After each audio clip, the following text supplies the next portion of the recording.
Austria နိုင်ငံသားနှစ်ဦးကိုတပြိုင်နက်လက်ထပ်လိုက်တဲ့ထိုင်းအမျိုးသမီးထိုင်းနိုင်ငံပရာခွန်ဆိုင်ခရိုင်မှာအသက်30ခုနှစ်အရွယ်အမျိုးသမီးတဦးက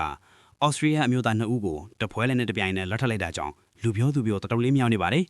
။သူတို့သမီးကတော့အလွတ်တန်းတီးဆိုတော့အောင်တူတွင်ကန်ဆာတို့ခေါ် git ဖြစ်ပါတယ်။သူတို့သားတွေကတော့ Austria ရဲအရာရှိဟောင်း Roman နဲ့လက်ရှိရဲဝန်ထမ်းဖြစ်တာဝန်ထမ်းဆောင်နေ Maggie တို့ပဲဖြစ်ပါတယ်။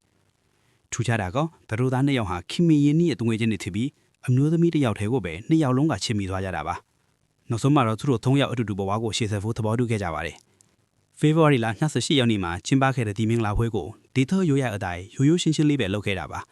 ဆွေမျိုးလေးအိမ်နီးချင်းတွေနဲ့တငယ်ချင်းတွေပဲတက်ရောက်ခဲ့ကြပေမယ့်ပွဲလေးကတော့တော်တော်လေးစီစီကားကားနဲ့နှွေးထွေးမှုရှိခဲ့ပါတယ်ရိုးရအရာလက်ဖွဲချီနန်းတာဒီကောင်းကြီးပေးတာတွေလုပ်ပြီးနောက်မှာတော့သူတို့သားနှစ်ယောက်ဟာသူတို့ရဲ့ချစ်ကြည်ရေးနဲ့ပျော်ရွှင်မှုကိုပြသတဲ့အနေနဲ့ရေကန်ထဲကိုအတူတူခုံချခဲ့ကြပါသေးတယ်ဒီလိုလက်ထောက်ဖို့အတွက်သူမရဲ့မွေးဖွားတွေနဲ့သားသမီးတွေကိုတိုင်ပင်ခဲ့ရမှာအားလုံးကလက်ခံခဲ့ရတယ်လို့ကစ်ကပြောပါတယ်အမျိုးသားနှစ်ယောက်လုံးကကျမနဲ့မိသားစုအပေါ်အဟံကောင်းကြပါတယ်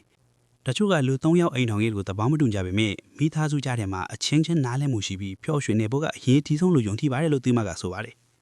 ဒါအဖြစ်သတို့သားတရားချင်းစီကတင်ထောင်းငွေအဖြစ်ဘတ်နဲ့တန်းစီစုစုပေါင်းဘတ်နဲ့တန်းပေးခဲ့ရတယ်လို့လည်းသိရပါတယ်သတို့သမီးဖီသူကလို့ပွဲတွင်းမှာတယောက်ကိုလက်ထမ်းရင်ကဖာကားမမေ့မှာမဟုတ်ဘူးနှစ်ယောက်ကိုတပြိုင်နဲ့လက်ထမ်းပါလူတွေကမှတ်မိနေမှာလို့နောက်ပြောင်းပြီးပြောဆိုတဲ့ပါသေးတယ်ဒါတော့ဒီမျိုးသမီးကအသက်30ခဏနေအောင်ရှိပြီနော်လင်နှစ်ယောက်လည်းရဘတ်ငွေနဲ့တန်းလေးရစွမ်းတယ်ပဲ